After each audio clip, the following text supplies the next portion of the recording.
After again leaving that organization, loved the organization as a whole. I'm just not cut out for nonprofit work. It's a very political world, and I don't operate well in a political world. Deskless world.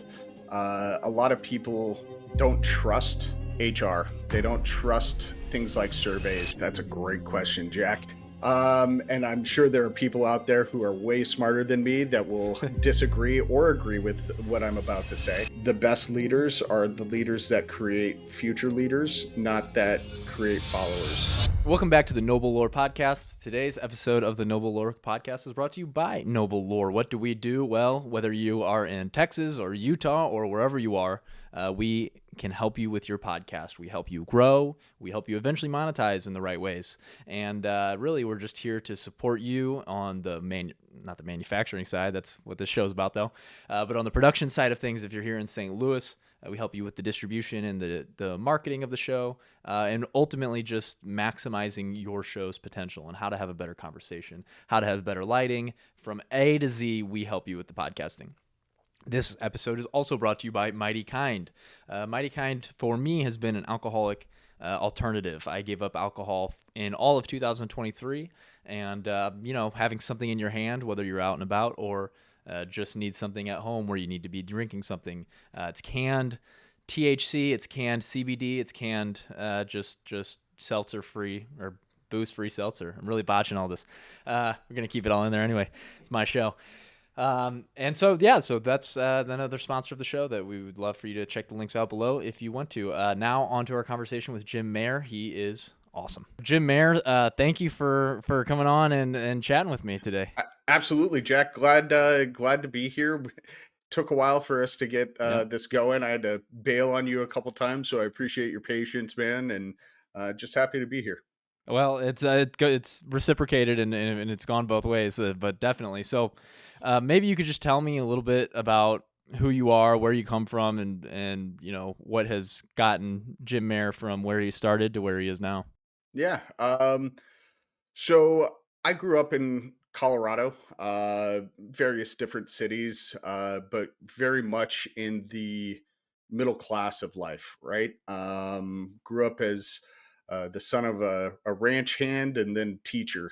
He pivoted from ranch hand to teacher when I was like 5 years old or something like that. So solidly in the middle class my entire life. Graduated high school, went off to college, found out real quick it wasn't for me. So went back home, and my parents said, you don't have to go to university. We didn't necessarily think it was right for you to begin with. But you need to learn a trade. You can't just work retail and restaurant jobs, which is what I was doing when I stopped going to school. And so I learned how to build houses, got into the industrial world, enjoyed it a lot. I mean, I still drive by some of the places that I built in my early 20s with my family, and I point them out every time. There's just that sense of pride that comes from that. And body took a toll from working on houses. I mean, anybody in the trades will tell you it's tough on your body, and I fell off roofs and it just wasn't great, right? So found an industrial distribution company that I was able to go work for, which is when I walked into my first machine shop. This was 20 some odd years ago, 22, 23, maybe 25 years ago. And fell in love with the world of manufacturing at that very moment. The people, the sights, the sounds, the smells were just awesome. It took me back to shop class in high school, which were some of my more favorite classes and where I excelled the most. And so just learned as much as I could about this world of manufacturing. Left that distributor job, went and worked for an OEM that sold factory automation supplies. What's an OEM? Original equipment manufacturer. Sorry. Okay. I'm used to being on podcasts that are industry specific. So please stop me when I get into some of the industry jargon and explain that a little bit better. So original equipment manufacturer, they make factory automation supplies, sensors for factory lines, right? To tell when a product is present or not present is the easiest way to explain that. So I learned a lot about automation at that point in time in my life. Decided to go back into the distribution world and moved my family from Los Angeles to Phoenix, or moved with my family. I didn't move them. It was a group effort. And uh, just my career started to take off from there. Ran a $50 million branch of that distributor here in Arizona for a while. Um, Left that company due to cultural issues, let's Mm. just say. And in that process, right before I left, I had finished not only my bachelor's degree, but an MBA in organizational development and executive leadership. And so I went and worked for a nonprofit for a couple of years, working to promote and advocate for manufacturing as an industry, not only with lobbyists in DC, but the membership here in the US, trying to grow manufacturing's presence, trying to work to solve the skills gap that exists, and work to solve the capacity issues and reshoring issues that exist within manufacturing. After again leaving that organization, loved the organization as a whole. I'm just not cut out for nonprofit work. It's a very political world, and I don't operate well in a political world. So, What uh, ha- describe that to me? What do you mean by that exactly? uh, it goes back to culture, right? So, As about does this, as does most things, right? yeah, absolutely. It was about this time that I realized that culture was uh, at the most base foundation. Culture is the alignment of values between the employees that work for an organization and the organization itself.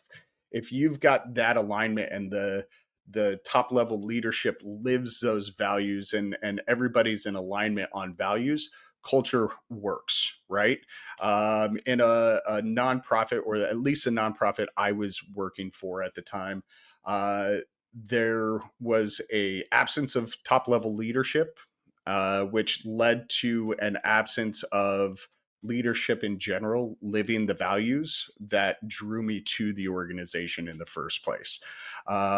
So left that organization. Was going to start my company then. I had been kind of doing a side gig at that point, selling employee engagement surveys on the side to manufacturers, just helping them understand how their employees felt about working for them. Right. At the time, I was really tired of hearing people say nobody wants to work anymore. I can't find anybody who wants to work. And so in 2016, I'll back up a little bit. There was a big push for employee engagement platforms. A lot of ERP, or a lot of HR systems, HRIS systems, HR consulting companies were doing employee engagement surveys, but all of them focused on white collar jobs, to use a really outdated and term I hate completely, but desk Why do you jobs. okay, destitute jobs? Yeah, so I think the connotation of white collar and blue collar immediately demeans some of the skilled jobs that happen in that what is termed blue collar world, right? And makes it seem like they're at a different level than somebody who has a job where they sit at a desk all day. And so I created an employee engagement platform or framework for deskless employees, right? For the employees of the world, whether it's in service industry, construction, HVAC, or manufacturing, those people who don't sit at a desk all day, how do you measure their employee sentiment? Because it's a lot different when you're standing in front of a CNC machine, with parts coming in and heavy metal swinging through on gantry cranes, and no AC in the shop, and it's the middle of summer, than somebody who sits behind a keyboard all day, and the biggest thing that they have to worry about is, are they going to get carpal tunnel, or as far as like physical danger is concerned. I'm So not yeah, demeaning that at all. How do you um what are those differences? I know it almost seems obvious, but like, what if we were to get into the granular of that? yeah, What do you have to look good for? question. So there's a physical toll that a deskless employee that it takes on their body. um on the positive side, a lot of deskless employees don't take work home at the end of the day, right? You come in, you put your 10 hours or 11 hours or 12 hours in, and you're not taking home reports at the end of the day. That's for sure. You're not packing up a briefcase. You're walking out the door and you come back the next day and pick things back up. Um, but when you look at the way that leadership has been within the deskless trades, it's been a very command and control style for the last 30, 40 years, versus the desk jobs where people have felt it's a more human centric or servant leadership model that you see at a lot of desk organizations. You've got a big difference in style of leadership, in the needs of the employees, because a lot of the needs are of the employees on shop floors is going to be having to do with physical demands, with not having enough people to do the job, to not have the capacity to do the job, the right tools and right techniques. Whereas a lot of the desk jobs, there are waiting lists for some of the best firms and things like that. There aren't waiting lists in manufacturing or some of the skilled trades for people to fill jobs. So there's just a lot of difference as far as the way that goes. But then there's also a massive difference in the way that you're able to conduct these surveys. In 2016, about 90% of the manufacturing workforce had a smartphone. So that meant 10% didn't have a smartphone. So not only do they not sit at a desk all day, and a lot of them don't even have email addresses. So how do you measure something where you can't send somebody an email link and say, "Hey, fill out this survey," uh, versus in an office setting? That those things go out all the time. So there's a lot of difference in the way that you collect the data, but also a lot of difference in the needs of the different types of employees. You said something. I want to actually touch on something you said in there that surprised me. That in the last 30 to 40 years, you said the deskless jobs were a command and control style. Actually kind of surprised to hear that that's not almost how it's always been. Was there a time when? Oh, yeah, yeah. I'm talking in relation to the shift of leadership and management on the desk side. So, 30 to 40 years ago, you saw a massive switch in office settings where that command and control style started to fade out. Gotcha. It stayed in manufacturing. It still exists pretty heavily in these deskless jobs. So, no, it's always been there, if not to this extent, even worse. Gotcha. Yeah. Gotcha. Gotcha. So, So but now, good so you catch. don't, yeah. So you're trying to find, so, okay. So how do you go about then gauging, people in a deskless job? How do you gauge what their satisfaction levels are and how they feel about the culture that they're a part of? Yeah, good question. That's all done through in my world. I do it in a two-phase process. So phase one is collecting all the qualitative data, um, which doesn't exist in a lot of office environments on a regular basis when they're collecting this. The deskless world, a lot of people don't trust HR. They don't trust things like surveys, because in the past, when surveys had been done, and I have a client that I'm going through this with right now, um, they, the previous ownership of this company used to use employee engagement surveys as a way to identify who they were going to fire. Right, Mm, so there's a massive lack of trust on this side of those kinds of surveys. So the first day is all about building rapport and collecting qualitative data. That looks like I start with meetings with the top line leadership team, identifying what they perceive to be their human issues that exist within the organization, try and understand what type of culture they want, understand what their mission, their vision, and their values of the organization are, because that helps me kind of benchmark where the employees need to be.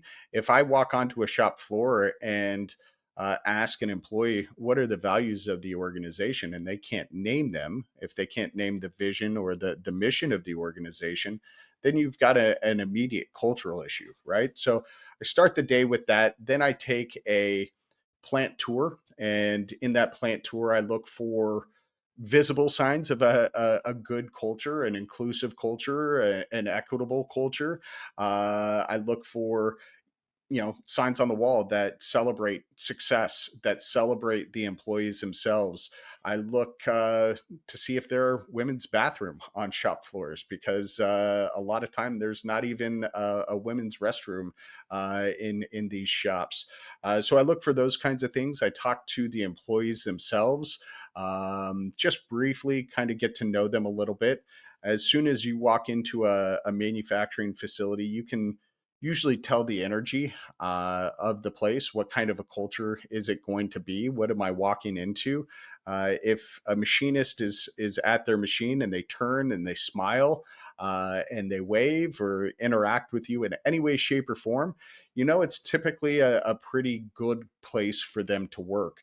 But if Why you is walk, that? um, because the alternative is that you walk in the door and they look at their shoes or they focus on their work. And that typically signifies that they're afraid of interacting with guests because they know they're going to get in trouble. Hmm. And so if they turn and interact with you, you know that at least there's an openness within the organization to interact with people. And unfortunately, that isn't the fact in a lot of these places. You walk into a lot of shops and people are looking at their shoes. They're afraid to say anything. They don't want to speak up.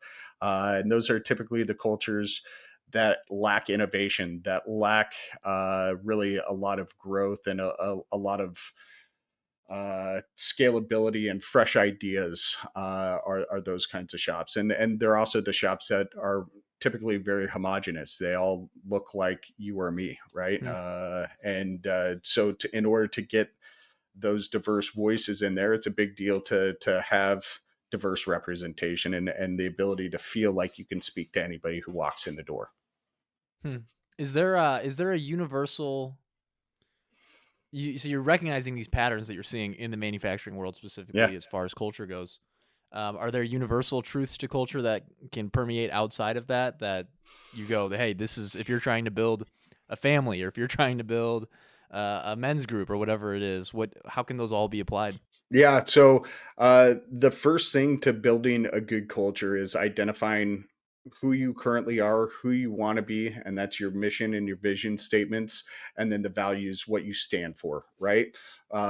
Any organization, any marriage, any relationship, any friendship, you have to I'm not going to say you have to, but you do indicate to other human beings what your mission is, what your vision is, who am I going to be in 5 to 10 years, right? Who am I right now, and the values in what you currently believe. Um, that's not to say that people don't grow over time, right? I mean, I've been married for 16 years, and the values that my wife and I had when we first met are much different than the values that we have now. Not drastically different, but there some of them are different, right? And in order to have longevity in a workplace, to have longevity in a relationship, people have to grow together. Their values have to grow together. Their mission, their vision have to grow together. So, if I were to look at a universal truth that applies to anything, that would be it. Okay, so okay, this is very very interesting to me. So you said like okay, your wife and yourself, your values have changed over the last 16 years. Obviously, it's like everyone should be changing, hopefully. Yep. So how is that like what is there friction each time that you change that value system, and then how do you reconcile that if that's the case? There is sometimes friction. My wife and I went through marital problems, right? I'm very open and vulnerable about that. But that's because her values changed faster than mine. Hmm. And at the time, I wasn't as emotionally intelligent enough to be able to talk with her about what they were. So I saw the change. I didn't talk to her about the change, and so there was no communication from me on what do I need to do to understand what you're now valuing in a way that's different from what I value. And that happens in the world of work too, right? And an organization may change the values that they have, and if those aren't communicated, and the employees don't feel safe enough, psychologically safe enough to ask questions about that, or don't have the emotional intelligence to be able to talk about that, then there becomes this misalignment of those values that creates a toxic culture for that individual. I'm not saying overall, right? What may be a good culture to Jack may be totally toxic to me, and vice versa. Uh, I don't think that you and I have that different of values, Jack. I'm just using us as an example because we're both here on screen. Um, but in the terms of a personal relationship, yeah, there is that friction, and that's when you see sometimes marriages come into tough times.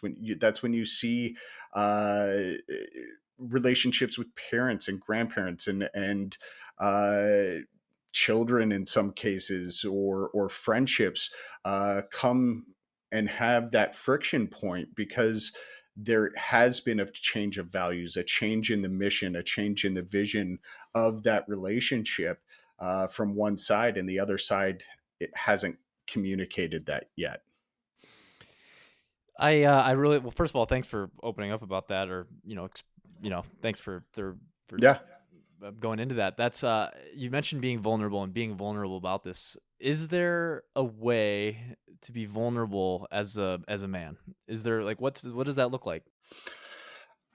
Being That's a great question, Jack. And I'm sure there are people out there who are way smarter than me that will disagree or agree with what I'm about to say.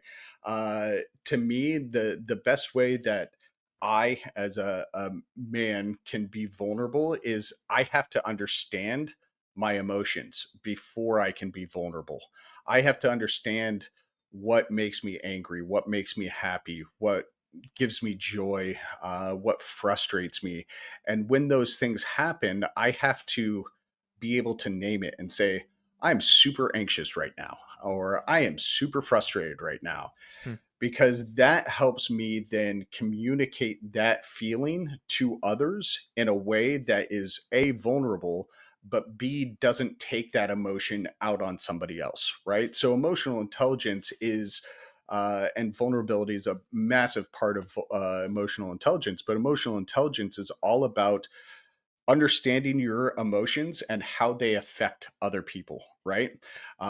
So in order to truly be vulnerable and put yourself out there, you have to be super comfortable in understanding what your emotions are and how they can affect other people, and be intentional about not taking them out on other people. Hmm. Do you find that that is even tougher for people in the deskless world than it is someone that's 100%. sitting at a desk? 100%. Because in the deskless world, you tend to have people who are much more introverted than extroverted, right? You have people who have a drive to create and build and make things, right? Their drive, for the most part, is not fame; it's legacy.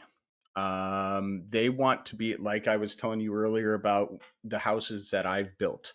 I love to be able to drive by those and tell my family, and my family is so tired of hearing about these houses every time we drive by them. Um, but every time we drive by, I talk to them about it, right? That's the same way that welders feel, that machinists feel after they complete a part, after they make something. I know people who are able to look at specific types of airplanes and say, I made X bracket that went into that airplane. And that is a massive sense of pride for them, right? Um, but these are typically people who haven't had a whole lot of social interaction at work. And so because EQ, because emotional intelligence is something you develop, you build, you're not born with it the way you are your IQ, right?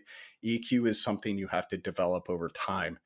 When you work in certain settings on a regular basis, you don't have the social ability to develop those skills as readily as somebody who is walking into an office or sitting at home in a desk job, interacting with people day in and day out, right? It's just not possible when you're standing in front of a machine or in front of a welder.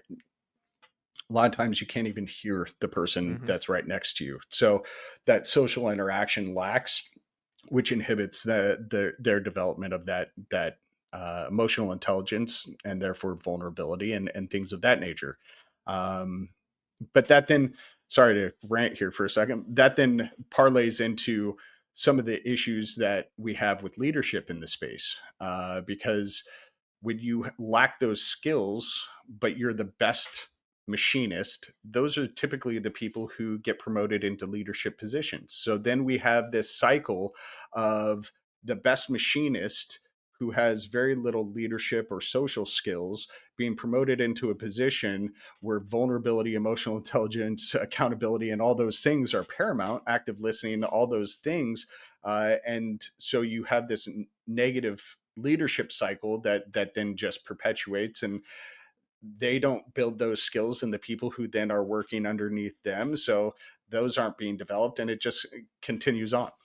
I imagine, I imagine another gap that's like separating them is because they're the best machinists. They expect people to be at their level in the first place Absolutely. and to be able to 100%. operate at that level. And so if they Yep. can't even communicate that, then they're really in trouble. Yep, absolutely, man. You hit the nail on the head. Yeah. Hmm.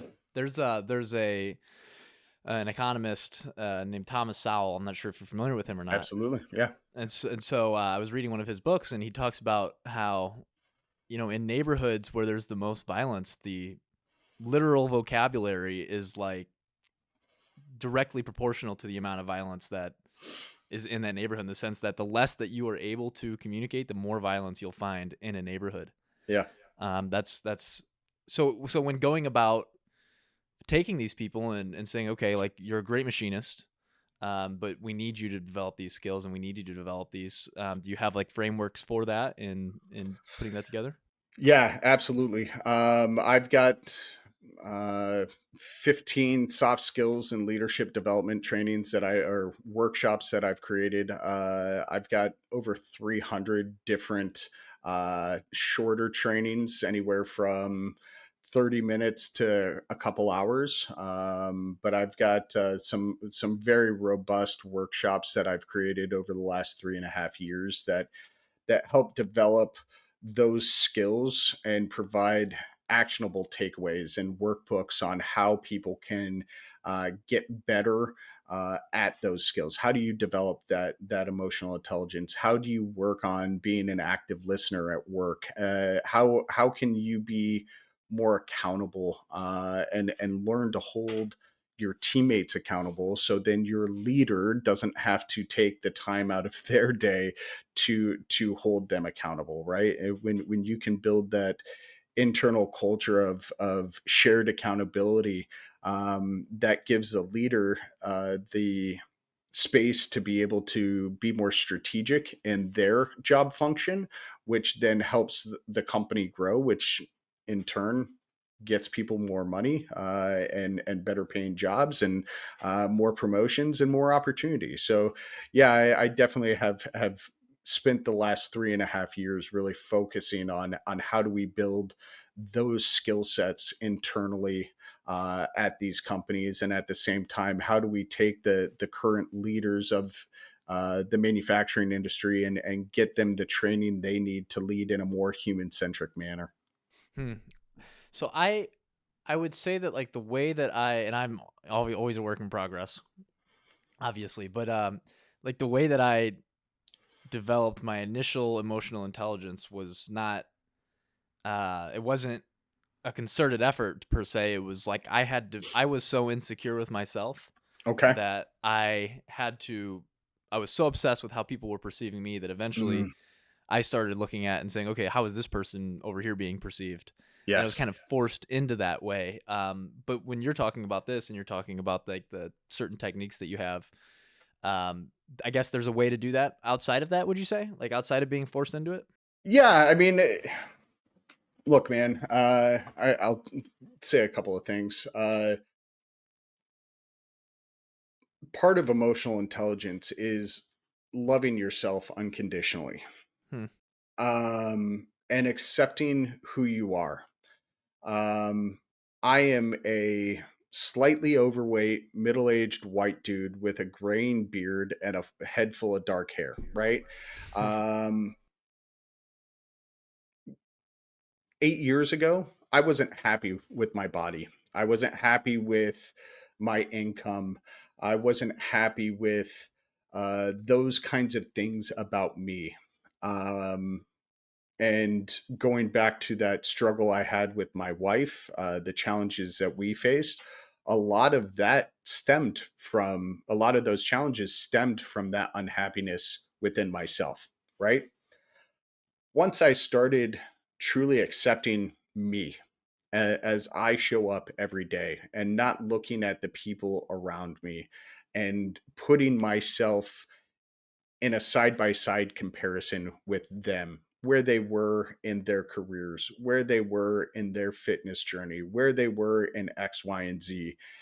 And I understood that I am truly in media res at any given day, right? I am in the middle of my story every day. I've had a past, I have a future. And if I can accept those mistakes that I've made, the failures I've had, the joys and celebrations that I've had, and understand that it truly makes me who I am today in all of this glory that you see in front of you with a Hawaiian shirt on in the middle of March, right? Um, th- that's the first step to that emotional intelligence. So it usually comes from within. It's not an intentional statement or start on any given person's part. It's that emotional intelligence starts with that moment where you finally are able to say, I know who I am and I'm proud of who I am, and I'm good enough just showing up. I'm not going to put myself next to Jack and say, damn, I wish I was 20 years younger, or however much younger you are than me, right? Or his bookshelf is so much more organized. Look, they're color coded, right? Like, yeah, but those kinds of things, right? Once you stop doing that, you can start to develop that emotional intelligence. And that's when the intentional journey begins, right? Um, to equate that to the world of work, Jack, I don't know if you're a fan of Formula One, but it's one of my favorite sports. Um, I love it because of the dynamics that happen within it, right? Uh, th- in Formula One, they have the fastest 2 seconds in sports, and that's the F1 pit stop. Um, it's now like 1.83 seconds because McLaren beat the record multiple times in the last couple of seasons. Um, but what I love about those pit stops is everybody knows exactly who they are, what their role is, and they're not worried about the person next to them, right? They'll hold that person accountable after the pit stop. They'll hype each other up before the pit stop. But when it comes time to get the job done, they know exactly what their role is and they execute flawlessly. And if they don't get the car out in time and they lose time and they lose position and all those things. So, understanding who you are professionally, personally, emotionally is that step to developing that emotional intelligence over time. Hmm. Is the to kind of remain on that thread, is the manufacturing world, the deskless job world, would you say it is effectively a meritocracy, or are there pieces missing that don't make it that? And maybe a meritocracy is or isn't the best way to go about this. I'm curious what you have to say. I think that the industry wants to be a meritocracy. They talk about being a meritocracy, but when you look at uh, people who fill the roles of certain positions, it doesn't always exist that way, right? 80% of manufacturers in the US are family owned businesses, Jack. Hmm. And family owned businesses typically don't hire the best leader to lead, they hire the oldest child to lead, right? Um, that's not meritocracy, right? That's not necessarily selecting the best person for the job. There are a lot of uh, places where they've moved out of certain neighborhoods in certain cities because of crime rate, which is because typically crime is because of a lack of opportunity in any given area, right? And when you remove those then positions, those skilled positions from those areas, you create a more homogenous employee structure. Again, people that look like you and me, because we're moving these into more rural and suburban areas than urban areas. And so there's a lot of talk about wanting to be meritocracy, but I think past decisions and policies within the federal government, within the industry as a whole, have led to it not necessarily being a meritocracy.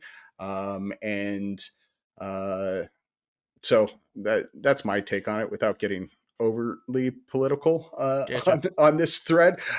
I'll go there if you want to, but I'm that's happy to go there. Yeah, I'm happy to go there. I want to mention something. We'll have to, maybe when you're in St. Louis, we'll have to talk about it more. But there's a company, Clayco, here in St. Louis. I'm sure you're familiar with, yeah, and they were supposed to. I'm hazy on the details, so I think, if you're out there watching, go do your own research. But uh, they were supposed to build a site in North City, which is predominantly black. It is, one of a very poor neighborhood, or certain parts of it are very poor in St. Louis, the greater yep, St. Louis region. And it was blocked by the leadership because they wanted to put retail in there. interesting. And it was like, they were going to have the jobs for it. They were going to have the training up there for it. And it was just interesting to watch that play out of, there's so many different pieces to this chess game that are going on right now, Yeah, even amongst, not just within the company itself, but within the area, and yep. whether it's getting blocked from being put there or not.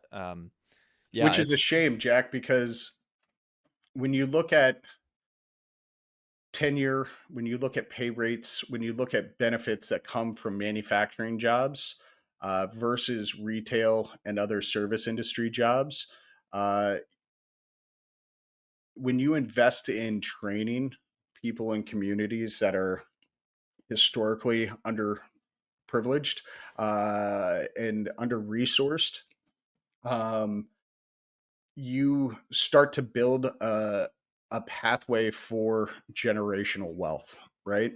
And when you put retail jobs in areas that could have skilled trade jobs, you're making a choice to keep that cycle going of impoverishedness and less than, and which then leads to more crime, which leads to more businesses leaving, which then leads to lower paying jobs. Which, I mean, it's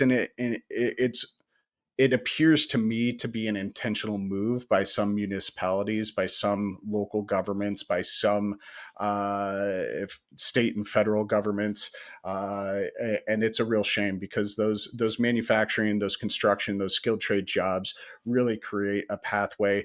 I mean, Jack, after World War II, um, manufacturing built the middle class in this country. It really did. We had a lot of years of economic prosperity for a certain group of people. I'm not going to say that that was available for everybody.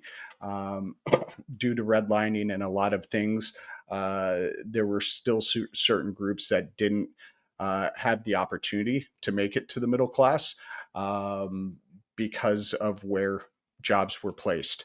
But it did build the middle class, and we could do that again in this country if we make more intentional moves in placing manufacturing and skilled labor jobs where they need it most, and allow retail to still exist, but you have to have higher paying, higher skilled jobs in those areas to truly break some of the cycles that our system has put in place and has affected generations of Americans.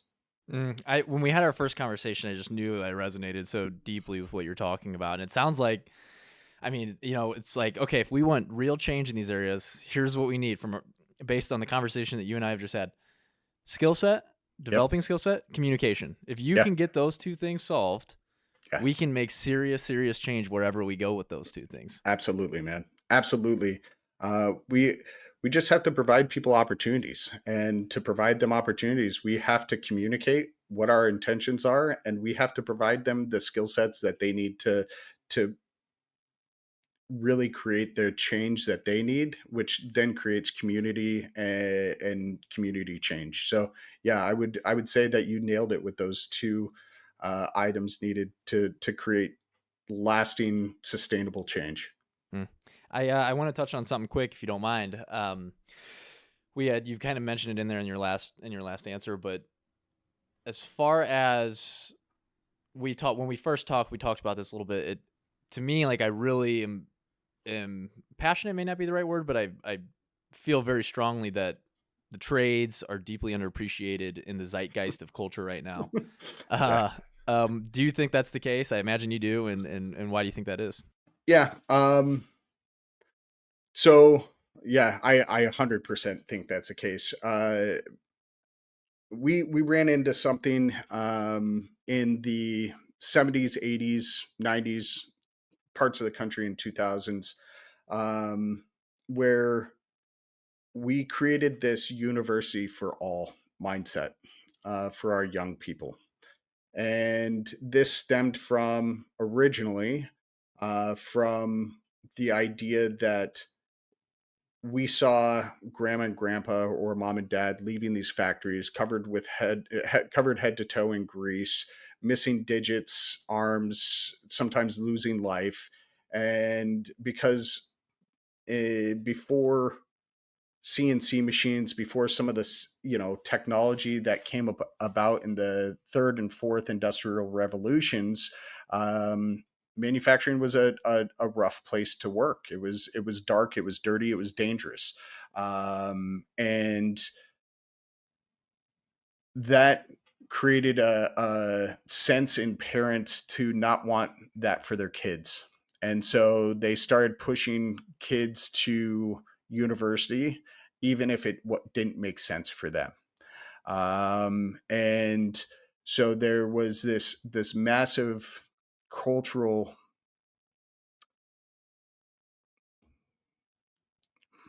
the, people look down upon skilled trades jobs, right, in our culture, because those were jobs that we didn't, as the desk employees, the office employees, they didn't necessarily understand the skill sets needed to manufacture something, to build something, to create something.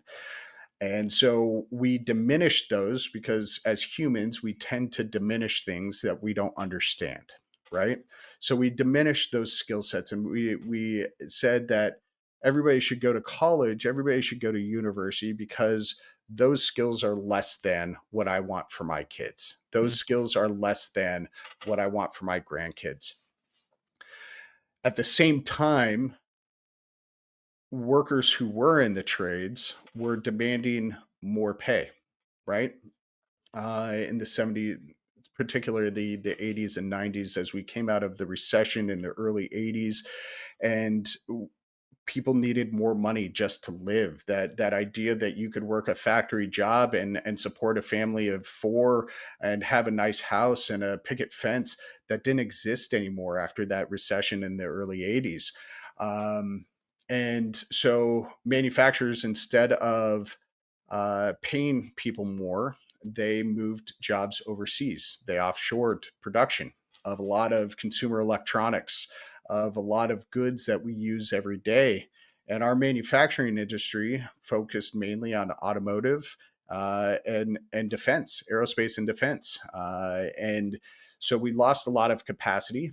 As we're telling people not to work in this industry because it's less than everybody else, we're also removing the capacity to make things in this country, and creating generational trauma in communities that had jobs torn away from them. You look at Baltimore, you look at the south side of Chicago, you look at Detroit, you look at some Mm. of these areas where factories just closed, and those are the urban centers, right? You look at some of the rural communities that have had factories close as well, that decimated entire towns. You can drive anywhere through the Midwest and you see shuttered towns that were once factory towns, right? And so you created this generational trauma. So what once was this feeling of, dark, dirty, dangerous being the prohibiting factor for parents talking to their kids about skilled careers, they then moved to a point where they're talking about generational trauma, and they're saying, don't go work for that semiconductor manufacturer. Uh, 20 years ago, they pulled my job and they moved it to China. What's to say that in 5, 10 years, they're not going to do the same thing? Right. And so there's definitely this disconnect in understanding what some of these systemic and root causes are. Um, but I will say that in today's current environment, people just don't understand what manufacturing is. They don't understand what a CNC machine is. They think metal parts grow out of the ground fully formed, right? They don't understand that even the coffee cups that I'm drinking out of, those are manufactured in some way, shape, or form. Everything that we use on a day-to-day basis is manufactured. There, I mean, the equipment that we're talking on, right now, man, this is all manufactured equipment. This doesn't grow out of the ground. My microphone isn't coming to me fully formed because, like, I wished it that. Somebody put sweat equity and time and effort and care into making this. And so we as a nation, as a culture, as a community, need to start placing value in those who make again, so that we can make manufacturing cool again, so we can Mm. understand that this is truly something that can be that backbone of our middle class and of our American society. But until we start recognizing that and we keep looking down on those who make, we're never going to get to that point. Ah, I resonate so deeply with, like, the room that I'm sitting in right now. Every single physical thing in this There's not a single physical thing in this room that was not manufactured and created. Right. That didn't Absolutely, man. cost money to build, that didn't right, like you're saying, not a single thing in here, which is just so crazy. Not that little bolt on my door, everything, Everything. and I mean, even that stupid plant right there, Jack, that's manufactured because that's right. not a real plant, right? So I like yes, you're right. Everybody's surrounded day in and day out with manufactured goods, but yet we don't understand. We've lost the ability to be empathetic with the people who make these things, Mm, right? We have to truly say, God, the amount of labor that went into making this is astronomical, right? Instead, we talk about, well, it's just cheap labor over in overseas, right? Over in China or Taiwan or wherever it is. We don't say, man, that could be made here by somebody who's super skilled, and here are the skills that it would take. It just takes us all taking a step back and really thinking about this in a sense that's a little bit different than we currently are. That's exactly right. That's so. A couple episodes ago, I had a friend of mine. He's a programmer, and so he's handling millions and millions of data points. And Yes, something that he said about his industry was, like, respect it. The fact that Netflix turns on for you, and there was enough code that went into that to where it turns on for you in 10 yes, seconds is a literal miracle. Like, have respect absolutely. for that. And Yeah. then I love where you're coming from, because it's taking it a layer deeper. It's like, not only have respect for that, have respect for the TV that was built. It's a miracle that this thing was built for you. And Yeah. Well, and the guy who codes, he wouldn't have anything to code on if it wasn't for the people who make those products, that computer, right? It's not like you're writing code on a slip of paper anymore, man. I mean, I do remember when you would have to hole punch pieces of paper to put into a machine that then told the machine how to cut apart, right? wow. That's how programming in manufacturing used to work. Now it's all electronics based, right? That's the CNC world, the computer numerical control. That's what CNC stands for. It doesn't happen unless somebody makes that part. That your buddy who's programming, he's not programming if somebody's not making that computer that he's working on. Yeah, that's right. That's totally right. Huh. I want to circle back around to culture real quick. Just one short thing. I can't remember what you were saying, but it made me just pop this question into my head of, when we talk about legacy and longevity and family values and these things, not for your children, but let's say your grandchildren or any, how do you want them to, or the next iteration of the generation? It doesn't have to be as personal, but how would you go about teaching your grandkids to be leaders and hard workers and have values,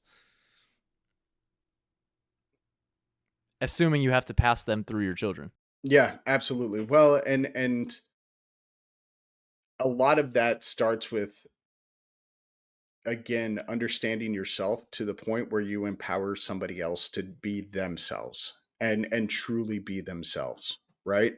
So often parents try and live their dreams or their lost opportunities through their parents, which then creates a toxic environment for those kids because they don't have the psychological safety to be truly themselves, which then affects their offspring, the next generation and future generations beyond them. If we start to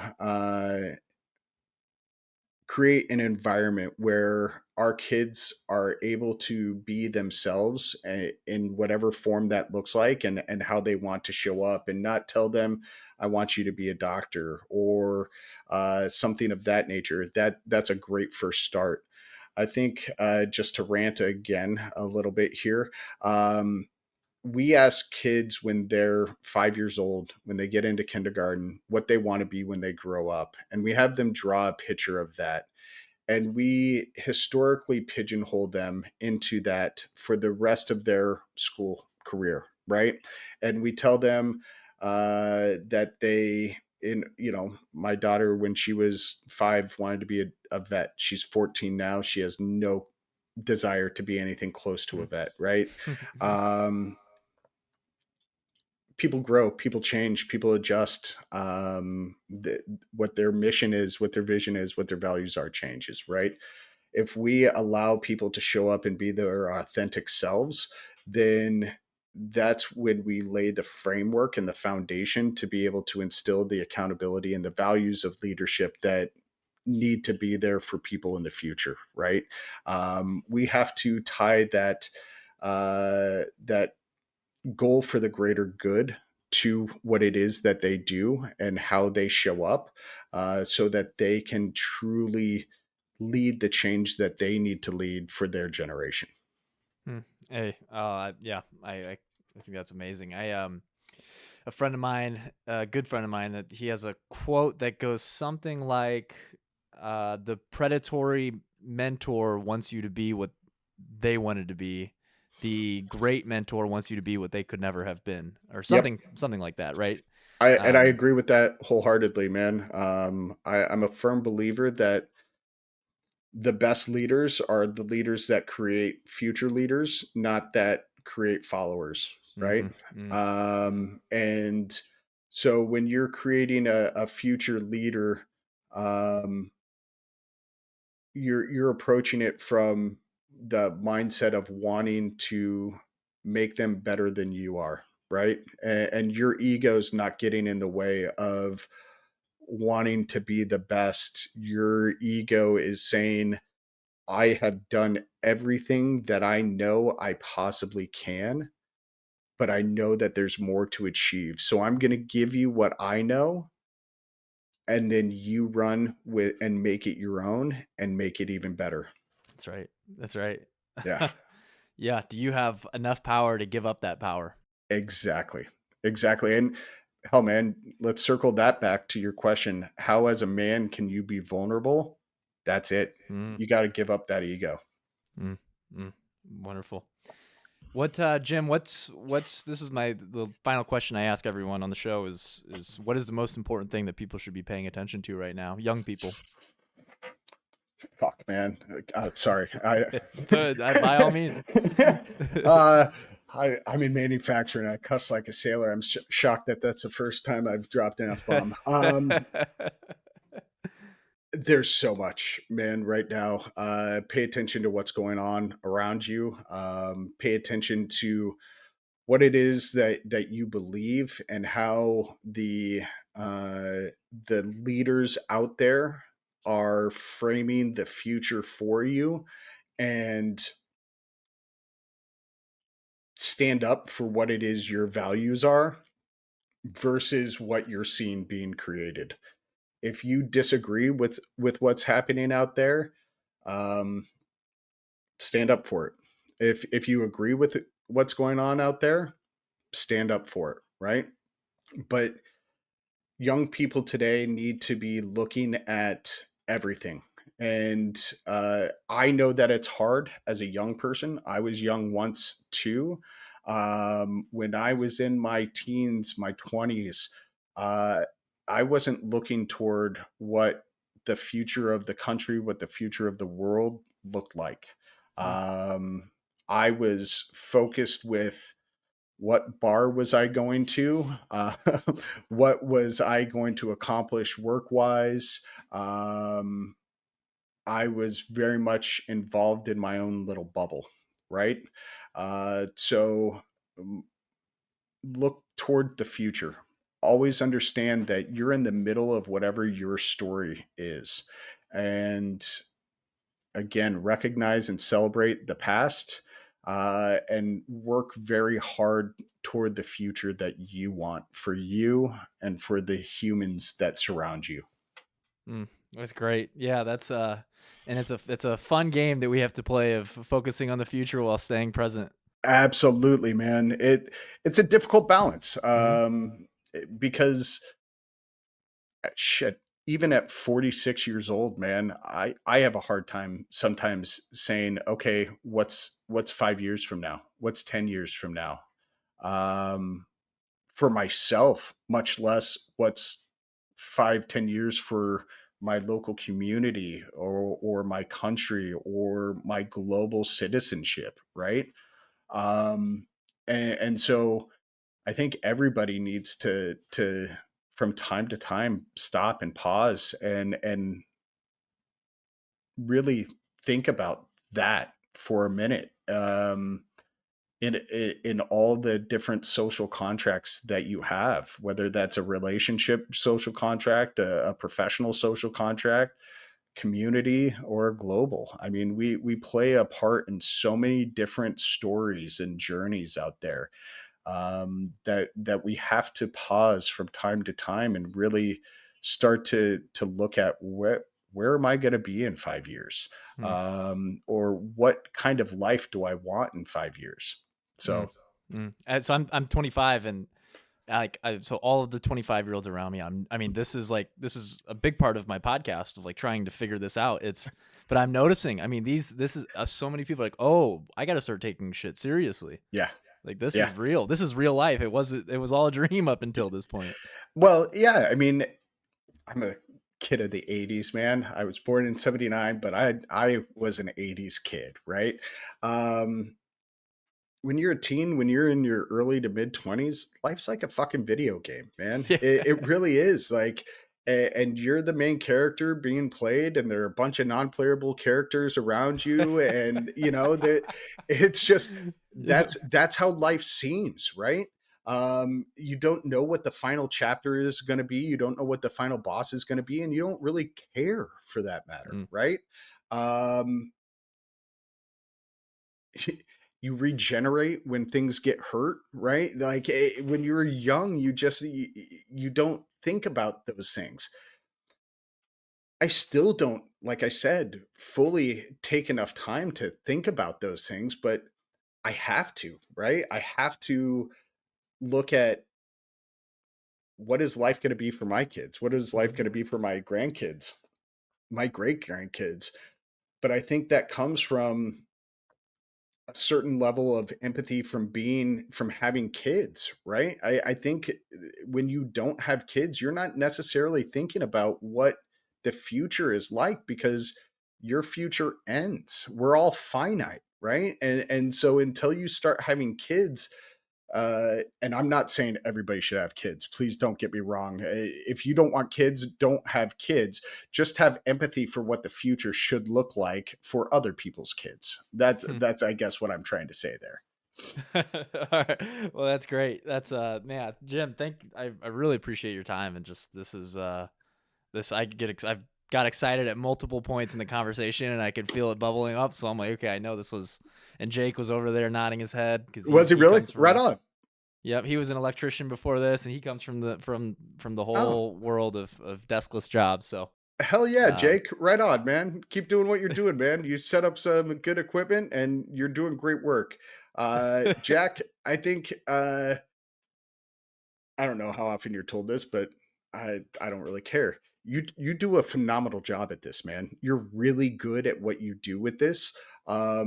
You ask a lot of really good questions. This is super conversational, and I appreciate that as a person of your age, you're taking the time out of your day to have these kinds of conversations with people, not only to learn yourself because you soaked up like 90% of what I said like a sponge. I could see it in your face, man.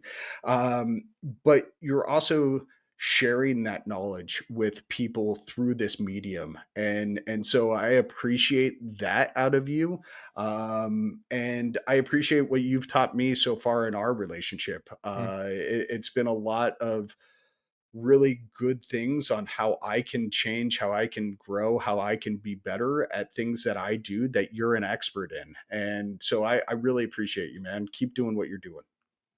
well, that's very, very high praise, Jim. I thank you for saying that. That's we're gonna clip that up and make sure that we get that out there. Right on. I hope I after I said that, I realized, damn, I really sound like a dad at that point. Like I hope that didn't come across too daddish, but man, you're doing a No, great job. thank you so much. Thank you. I really appreciate that, and thank you for your time today. Yeah, absolutely, man. Thank you. I appreciate you.